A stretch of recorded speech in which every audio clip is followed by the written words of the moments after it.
नमस्कार प्यारे साथियों, देशवासियों। मैं आप सबका प्यारा दोस्त डॉक्टर आर एस पटेल और आप देख रहे हैं बुलेटिन 8 PM।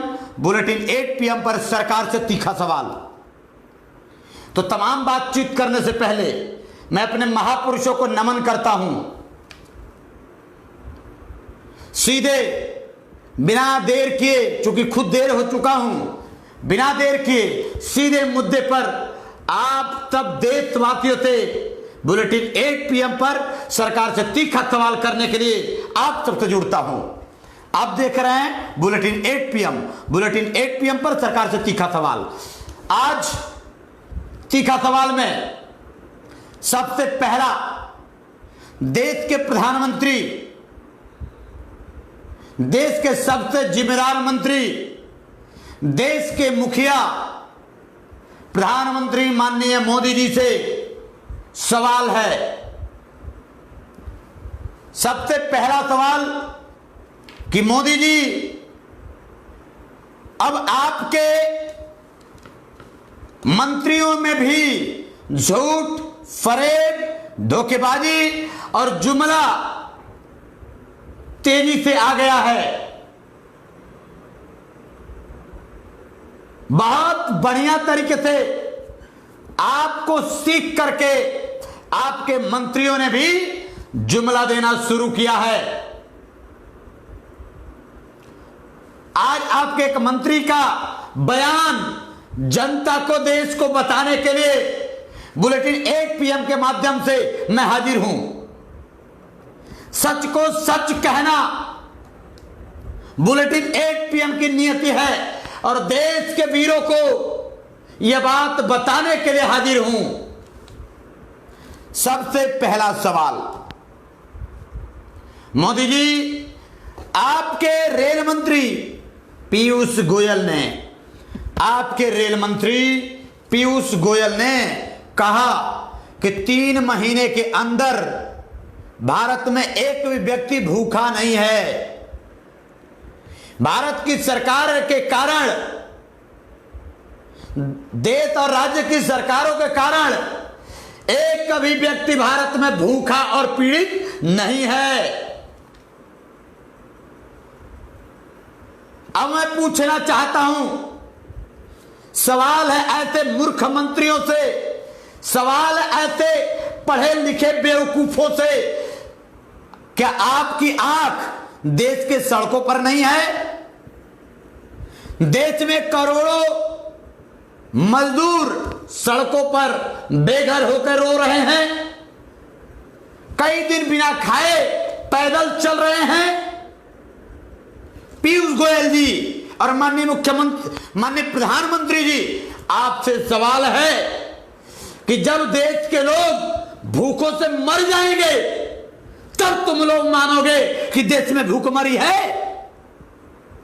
तुम और तुम्हारे मंत्री देश को बेचने निकले हैं। इसलिए सवाल है, बुलेटिन 8 PM पर सरकार से तीखा सवाल है, मोदी से सवाल है, मोदी के मंत्रियों से सवाल है कि आखिर देश के मजदूरों का भूख, देश के मजदूरों का तड़पन, देश के मजदूरों का दर्द, देश के मजदूरों की जिंदगी आपके आंखों में नहीं दिखाई देती, तो इसका मतलब आप इंसान नहीं, इंसान के रूप में शैतान हो, शैतान हो। सवाल है, हद तो तब हो जाती है जब देश के कोने कोने से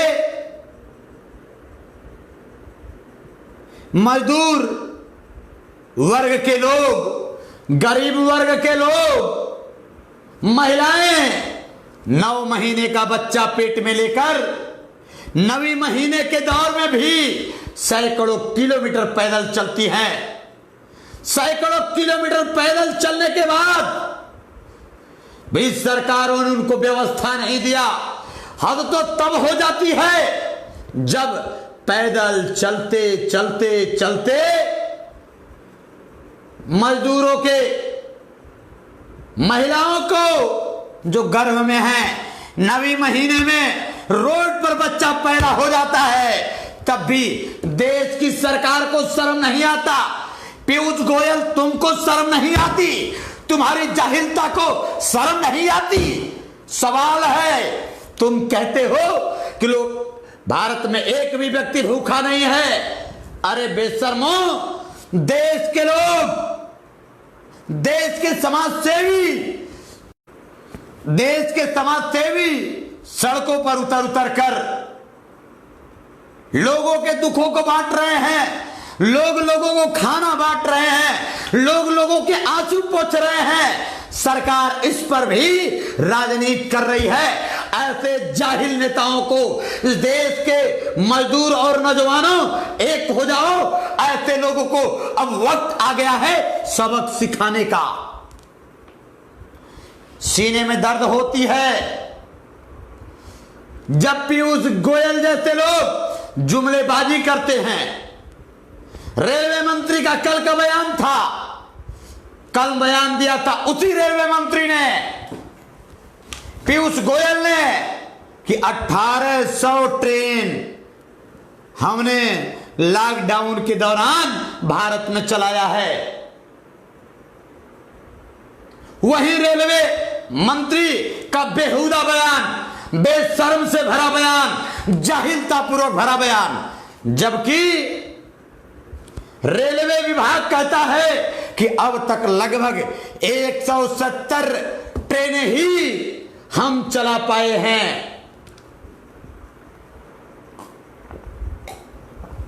तो सवाल है पीयूष गोयल से, सवाल है देश की सरकार से, सवाल है मोदी से, सवाल है आपके झूठ बोलों से, सवाल है कि कब तक देश को बेच के खाओगे, कब तक देश को मूर्ख बनाओगे? अरे कब तक गरीबों के मौत पर दिया जलवाओगे? कब तक गरीबों के मौत पर दिया जलवाओगे? सवाल है। क्या यह नहीं दिखाई देता देश की सरकार को? क्या यह नहीं दिखाई देता कि लोग अपने अपने काम से निकलकर अपने अपने गांव को जाने के लिए लोग बैलगाड़ी बन जाते हैं? देखा होगा आप लोगों ने समाचार में, देखा होगा आप लोगों ने वीडियो, देखा होगा आप लोगों ने कि लोग इस देश में चलते चलते अपने बच्चों को लेके चलने के लिए बैलगाड़ी बन जाते हैं। एक तरफ बैल होता है, दूसरी तरफ लोगों के गले में दूसरे बैल के जगह मनुष्य, एक इंसान बैलगाड़ी में अपने खुद बैल बन करके, बैल के जगह इंसान खुद बैल के रूप में बैलगाड़ी खींचता है। आखिर मोदी जी, यह सवाल है, कब तक देश के लोगों को मूर्ख बनाएंगे? यह सवाल है। देश के लोगों को कब तक मूर्ख बनाएंगे? देश के लोग कब तक रास्ते में मरते जाएंगे? यह सवाल है मोदी जी, सवाल है पीयूष गोयल से, सवाल है कि आखिर कब तक? यह सवाल है। प्यारे साथियों, कब तक ऐसा होगा? कब तक देश की सरकारें देश को मूर्ख बनाएंगी? यह सवाल है और पूछना पड़ेगा, यह सवाल है। अगला सवाल है मोदी जी से, अगला सवाल है देश से। मोदी जी, आपकी निर्मला सीतारमण, आपकी मंत्री आज फिर आई और तीसरा राहत पैकेज 20 लाख करोड़ वाला। कौन सा? 20 लाख करोड़ वाला राहत पैकेज फिर इस देश को बताई हैं, लेकिन देश के पाले नहीं पड़ा है। क्या बोला निर्मला सीतारमण ने? सुनिए यह बयान। वित्त मंत्री निर्मला सीतारमण ने कहा कि हमने किसानों के लिए इस देश में लगभग 18,700 करोड़ रुपया किसानों के खाते में दे दिया है। मैं पूछना चाहता हूं देश से, कितने लोगों के खाते में पैसा आया? 18,700 करोड़ देश के खाते में निर्मला सीतारमण ने भेज दिया है। क्या देशवासियों को मिला? क्या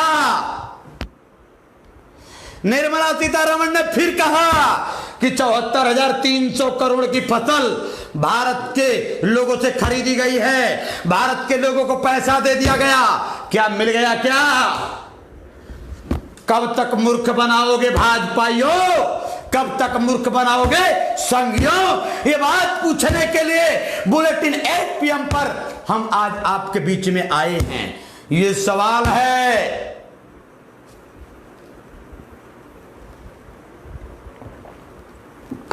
सवाल है, आखिर कब तक देश को मूर्ख बनाएंगे? ये सवाल है।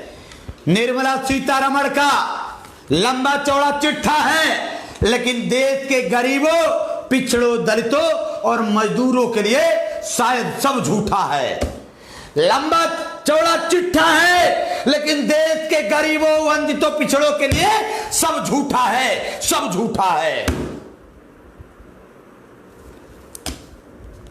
याद है आप लोगों को, मोदी जी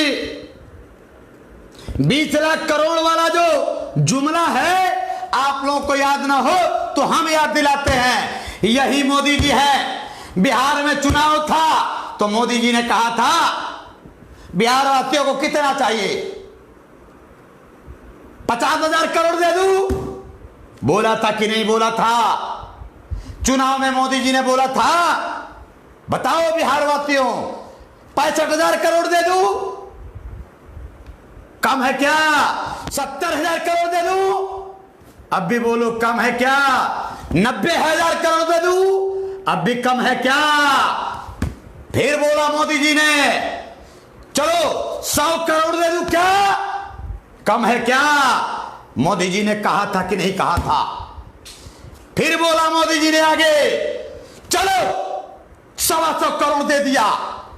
मोदी जी बिहारवासी आपके उस जुमले का इंतजार अब भी कर रहे हैं।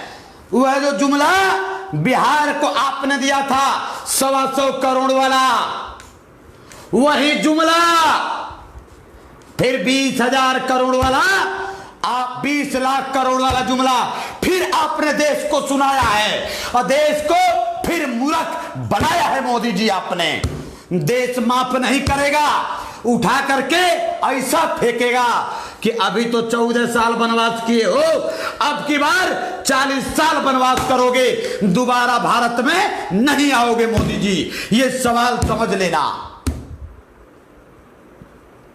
ऐ मेरे देशवासियों, देश को धोखा देने वाले बेईमानों को, देश को धोखा देने वाले धोखेबाजों को, देश को धोखा देने वाले सत्ताधारियों को उनकी औकात दिखाना है और उनको देश से बाहर निकालना है। इसलिए बुलेटिन 8 PM पर सरकार से तीखा सवाल करने के लिए आप सबके बीच आता हूं और आप सबसे अनुरोध है कि बुलेटिन 8 PM को इतना शेयर करिए, इतना शेयर करिए कि इन बेईमानों का काला चिट्ठा खुल जाए और देश को मूर्ख बनाने वाले झूठलर गैंग को भारत से उखाड़ फेंकने के लिए बुलेटिन 8 PM इस पर बहुमत, इस पर बहुतायत काम कर सके।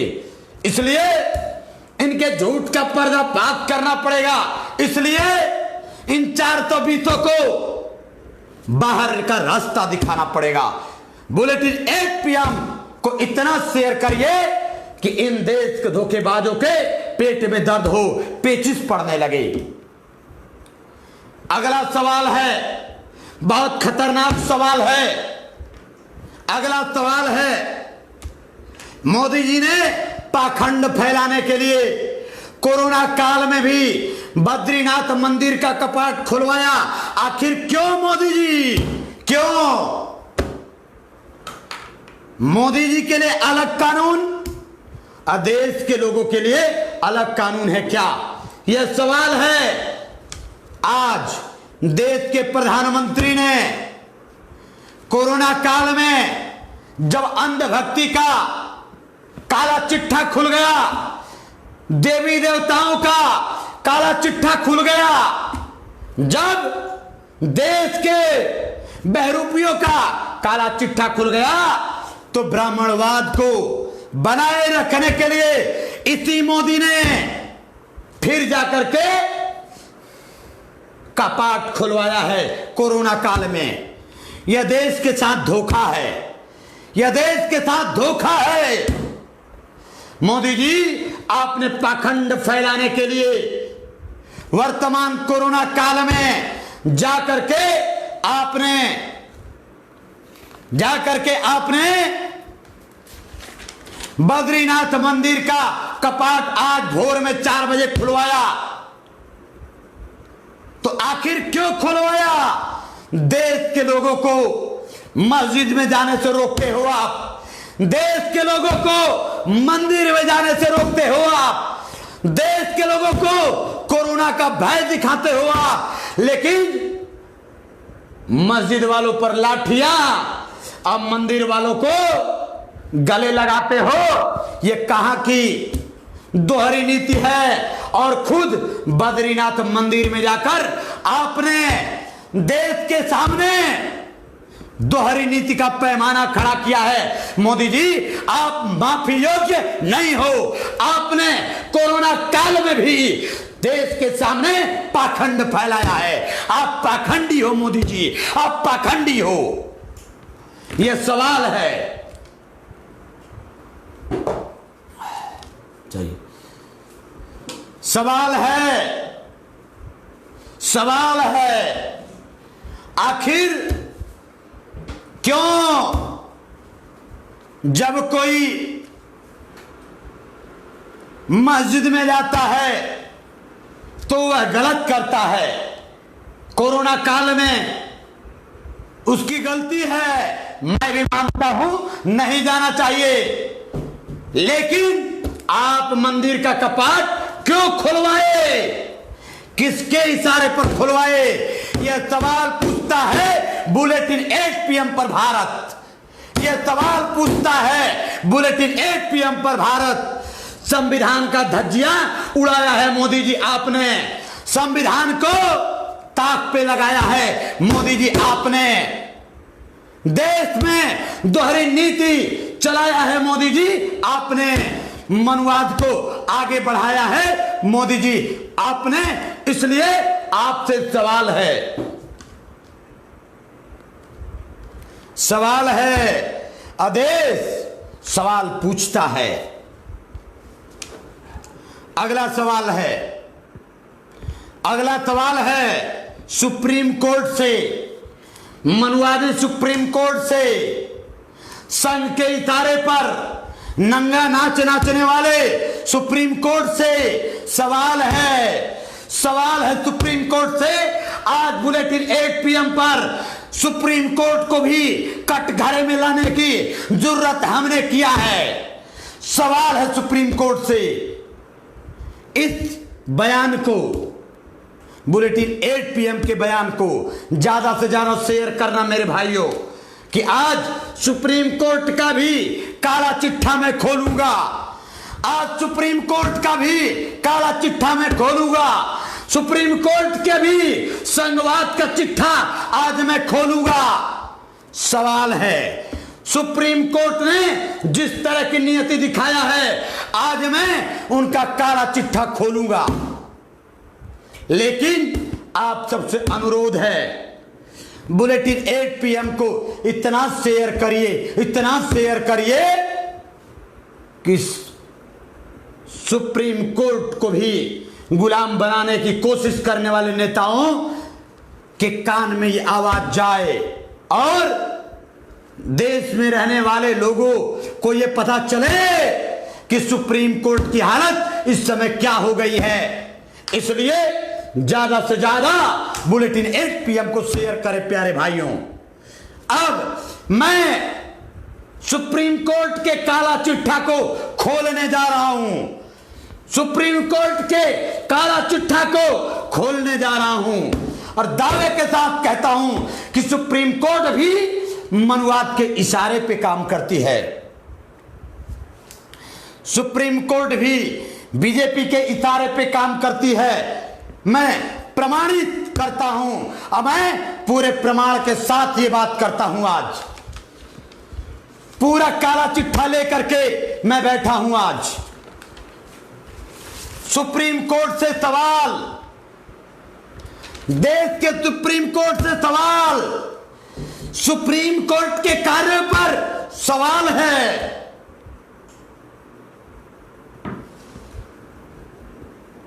इसलिए सवाल है और सुप्रीम कोर्ट से सवाल जब उठ गया तो न्यायपालिका पर सवाल।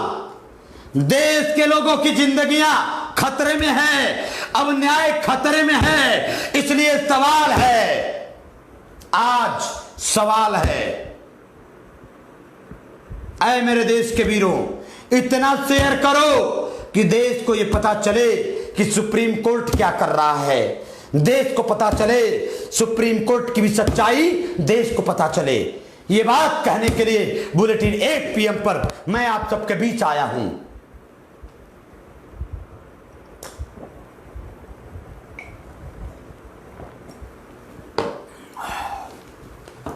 प्यारे साथियों, सुप्रीम कोर्ट में आज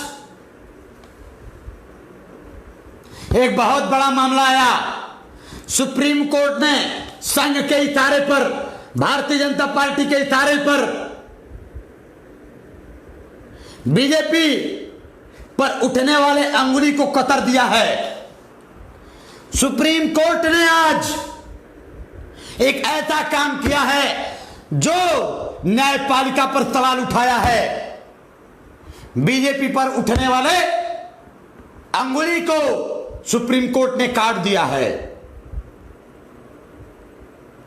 वह सवाल आप सबके सामने लाता हूं, सुनिएगा। यह सच,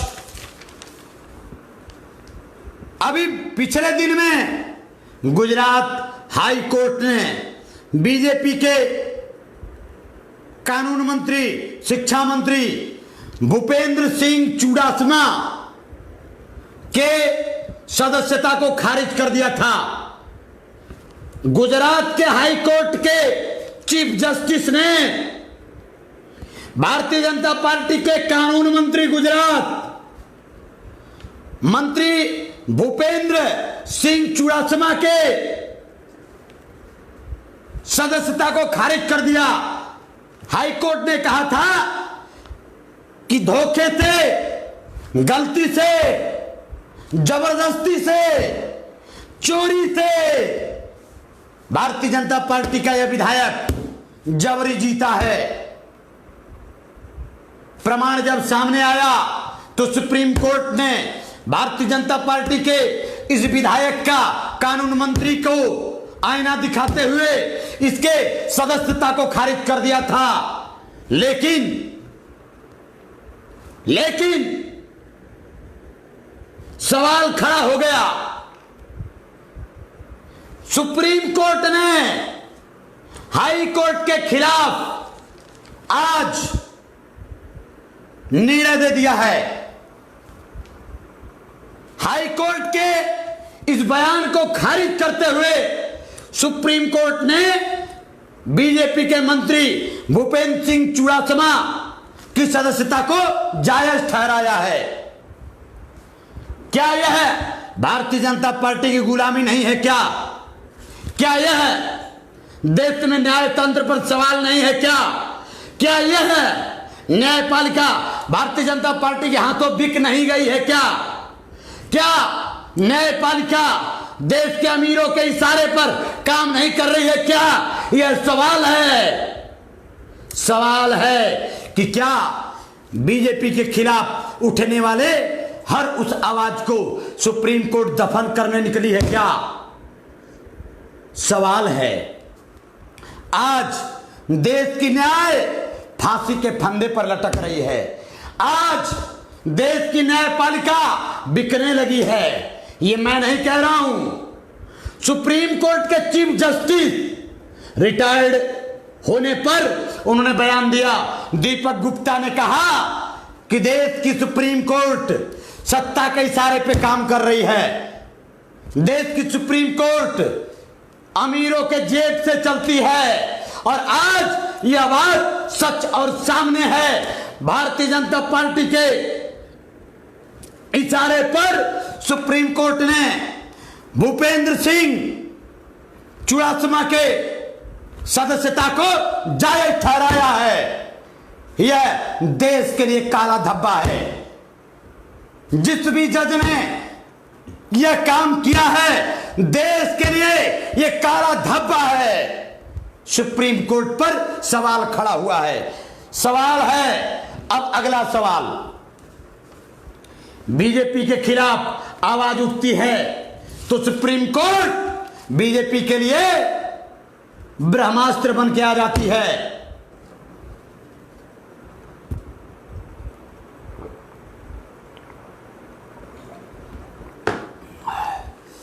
यह सवाल है, बीजेपी और सुप्रीम कोर्ट के बीच का यह काला चिट्ठा है।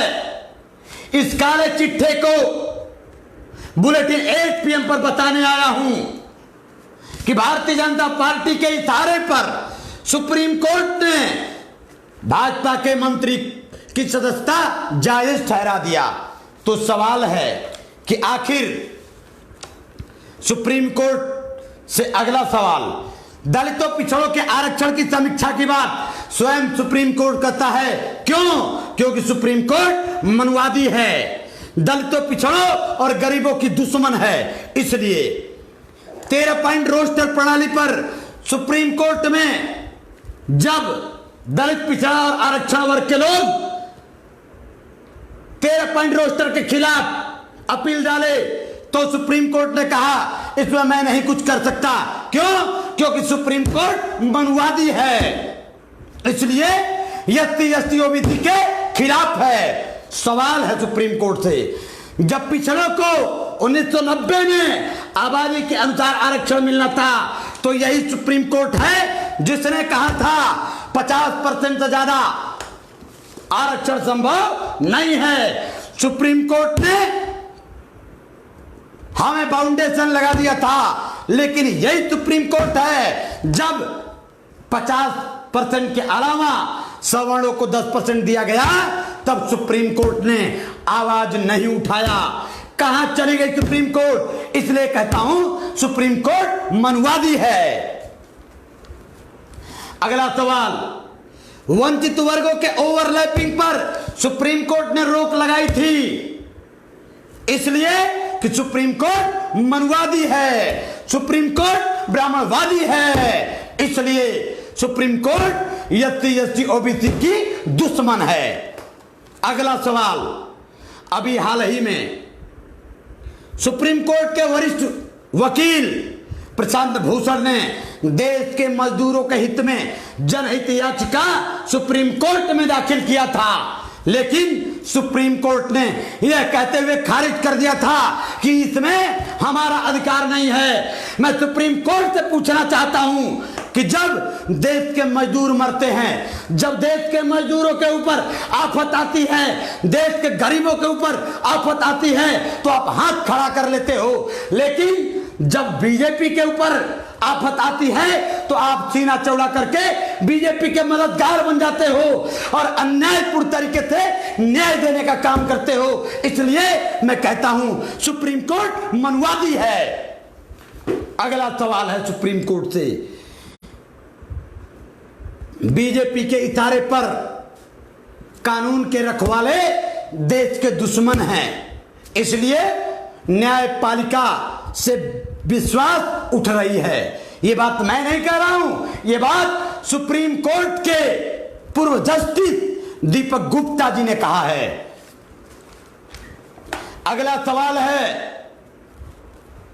सुप्रीम कोर्ट के पूर्व जस्टिस दीपक गुप्ता ने कहा था सुप्रीम कोर्ट की न्याय प्रणाली सत्तासीन नेताओं और अमीरों के जेब से काम करती है। यह आज जग जाहिर हुआ है कि सुप्रीम कोर्ट पूरी तरीके से नहीं बल्कि बुरी तरीके से भारतीय जनता पार्टी की गुलामी कर रहा है। यह शायद दीपक गुप्ता का कहना सच है। इसलिए ऐ देश के दलितों, पिछड़ों, वंचितों और मुसलमानों एक होना पड़ेगा और संपूर्ण भागीदारी के तहत सुप्रीम कोर्ट में भी अपने अधिकारों की मांग करनी पड़ेगी, तब जाकर के देश के साथ न्याय होगा। अगला सवाल है सुप्रीम कोर्ट से। अगला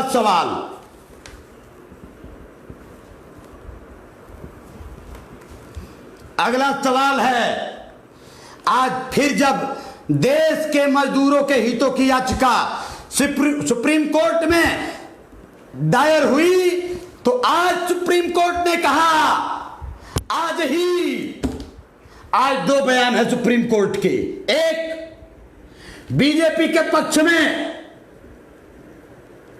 सुप्रीम कोर्ट बीजेपी के कानून मंत्री की सदस्यता जायज ठहरा देती है, जिसको गुजरात हाई कोर्ट के जज ने नाजायज बताया था, जिसको धोखेबाज बताया था, जिसको धोखे से जीत बताया था। सुप्रीम हाई कोर्ट ने बीजेपी के कानून मंत्री, शिक्षा मंत्री की जो सदस्यता खारिज की थी, उसी को आज सुप्रीम कोर्ट ने बहाल कर दिया। एक बीजेपी के पक्ष में निर्णय आज सुप्रीम कोर्ट ने दिया है। दूसरा सुनिए, आज फिर जब देश के मजदूरों के हितों में याचिका सुप्रीम कोर्ट में डाली गई तो सुप्रीम कोर्ट ने हाथ खड़ा कर लिया, कहा यह मेरे अधिकार क्षेत्र में नहीं है, मैं देश के मजदूरों के हितों में कुछ नहीं कर सकता, प्रदेश की राज्य सरकारें और देश की सरकार करेगी, यह मेरे अधिकार में नहीं है। मैं पूछना चाहता हूं सुप्रीम कोर्ट से, जब देश पे आफत है तब आपका अधिकार शून्य हो जाता है, लेकिन जब बीजेपी पे आफत आती है तो आपके अधिकारों में चार चांद लग जाता है। कौन सा न्यायपालिका है, कौन से जज हो आप? कहीं आप भी पूर्व जस्टिस जिन्होंने अयोध्या मामले पर निर्णय दे करके अयोध्या मंदिर बनवाने का काम किया था, उनको भारतीय जनता पार्टी ने बख्शीश में राज्यसभा बनाने का काम किया, कहीं जज महोदय आपकी भी मंशा वही तो नहीं? ये सवाल है जज महोदय। भारतीय जनता पार्टी ने जो कारनामा खेला है इस देश के हित में नहीं, देश के लिए गड्ढा खोद दिया भारतीय जनता पार्टी ने।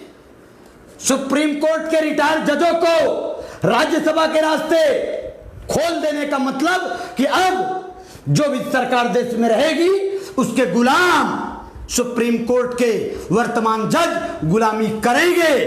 क्यों?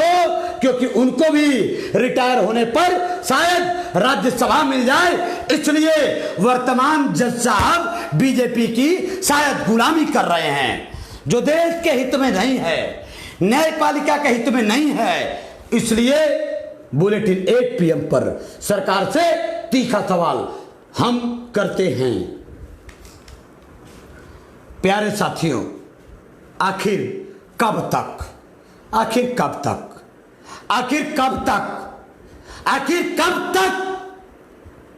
देश के लोग बर्दाश्त करते रहेंगे?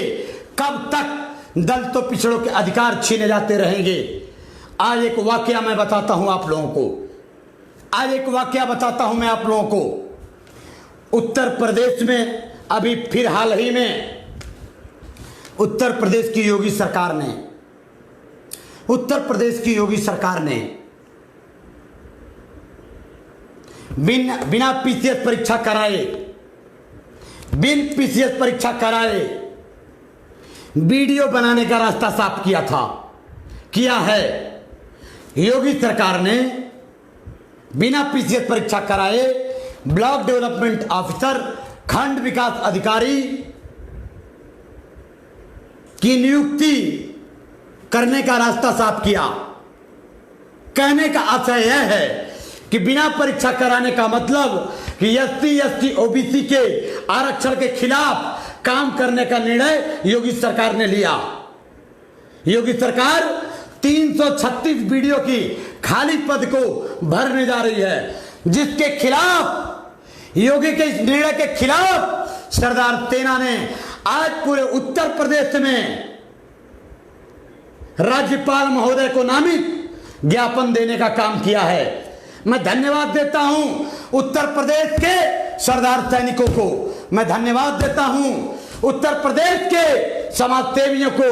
एक तरफ कोरोना काल में भारतीय जनता पार्टी के लोग ओबीसी, एससी, एसटी के अधिकार को छीन रहे हैं, वहीं दूसरी तरफ कोरोना काल में भी सोशल डिस्टेंसिंग यानी फिजिकल डिस्टेंसिंग का पालन करते हुए सरदार सैनिकों ने न्यायिक तरीके से आज पूरे उत्तर प्रदेश में ज्ञापन देने का काम किया है राज्यपाल महोदय को नामित। इसलिए प्रदेश भर के सरदार सैनिकों को सैल्यूट करता हूं, प्रदेश भर के सरदार सैनिकों को सैल्यूट करता हूं।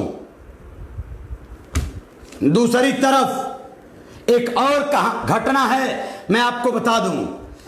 जहां मोदी पाखंड फैलाने की तरफ काम कर रहे हैं, वहीं पर कुछ ऐसे समाज सेवी हैं जो पाखंड को समाप्त करने के लिए काम कर रहे हैं।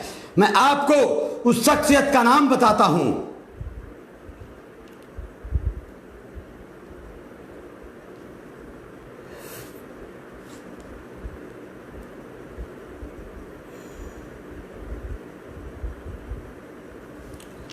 बनारस की एक घटना है। रामजी प्रसाद सेवानिवृत्त काशी ग्रामीण बैंक शाखा के मैनेजर रहे। ग्राम बाबा का पूरा पुआरी का कला है बनारस में। उनके पूज्य पिताजी यशकाई राजनारायण पटेल, जिनकी अवस्था लगभग 90 वर्ष हो गई थी, 11 मई को उनका देहांत हो गया, मृत्यु हो गई थी।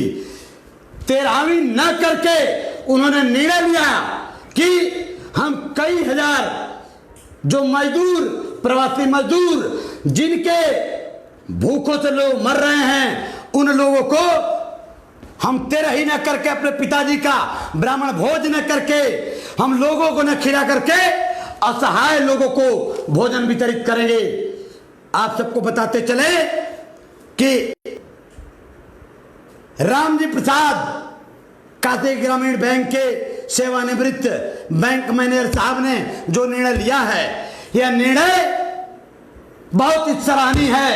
एक तरफ मोदी जो पाखंड को बढ़ावा दे रहे हैं, एक तरफ ऐसे लोग हैं जो 13वीं का बहिष्कार करके गरीबों को, जरूरतमंदों को उसी पैसे में, जिसमें 13वीं का खर्चा पैसा होता, उसी पैसे से इन लोगों ने निर्णय लिया कि अब हम रोज कई हजार भोजन पैकेट बनवाकर लगातार 1 महीने तक असहाय लोगों को, प्रवासियों को, गरीबों को घर घर खाना पहुंचाने का काम करेंगे।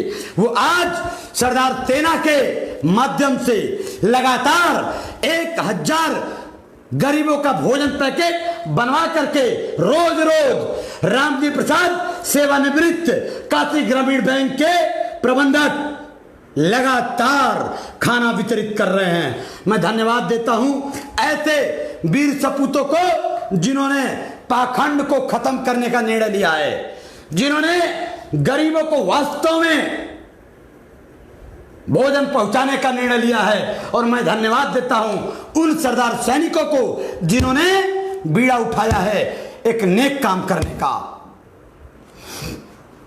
लास्ट में बस इतना ही कि आज सरदार सेना के लोगों ने योगी सरकार के निर्णय के खिलाफ, जातिवादी निर्णय के खिलाफ, ब्राह्मणवादी निर्णय के खिलाफ, संघवादी निर्णय के खिलाफ आज पूरे प्रदेश में राज्यपाल को नामित ज्ञापन सौंपा है।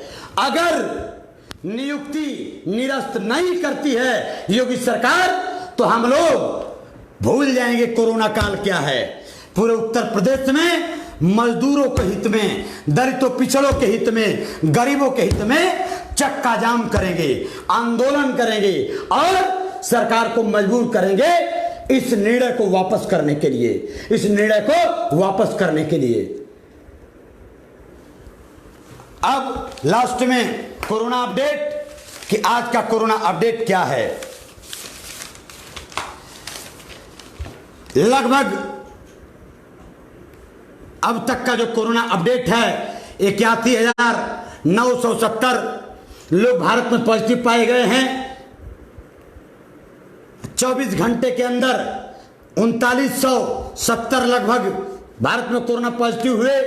अब तक कोरोना से मरने वालों की संख्या 2650 हो चुकी है और 24 घंटे के अंदर कोरोना से मरने वाले लोगों की संख्या 100 से ज्यादा है। आए मेरे देश के वीर सपूतों, SC ST OBC और माइनॉरिटी के लोगों, आए मेरे बुलेटिन 8 PM के प्रेमियों, आप लोग देखते रहिए बुलेटिन 8 PM। फिर कल बुलेटिन 8 PM पर आप सबके बीच आऊंगा और सरकार के गलत कारनामे, काले चिट्ठे को खोलने का काम आप सबके बीच में फिर कल 8 बजे रात को करेंगे। लाइक करिए हमारे पेज को, फॉलो करिए हमारे पेज को DRRS पटेल 4SS, शेयर करिए, लाइक करिए और फॉलो करिए। हमारा YouTube चैनल है वंचित विजन, YouTube चैनल वंचित विजन, सब्सक्राइब करिए, बेल आइकन की घंटी दबाइए, जो बनेगी वंचितों की आवाज। धन्यवाद। जय सरदार, जय संविधान, जय भीम प्यारे साथियों, देशवासियों।